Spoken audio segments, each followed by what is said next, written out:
যাচ্ছিস এত রোদ্দুরে? ওই বিলে।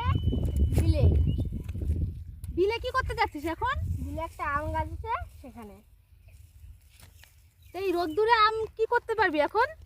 আম যাব যে নিয়ে ওখানে আম পেড়ে আনবো। আম পেড়ে কি করবি তুই? আম পেড়ে মাখা করবো বাড়িতে। উরে বাবা, তা ওইখানে তো মালিক আছে, বকবে না? না, মালিক তো দুপুরবেলা ভাত খেতে যায় বাড়িতে। ও, তুই তার সুযোগের সদ্ব্যবহার করছিস? হ্যাঁ। আচ্ছা আচ্ছা আচ্ছা, তা যা, বেশিক্ষণ থাকবি না, তাড়াতাড়ি চলে আসবি।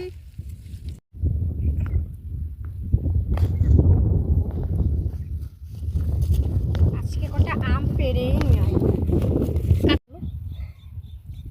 না যাই, কটা আম নিয়ে আসি। যাই কটা আম নিয়ে আসি। ওটা কে ঘাস কাটছে মনে হয়? কে? ওটা কে ঘাস কাটছে মনে হয়? উফ।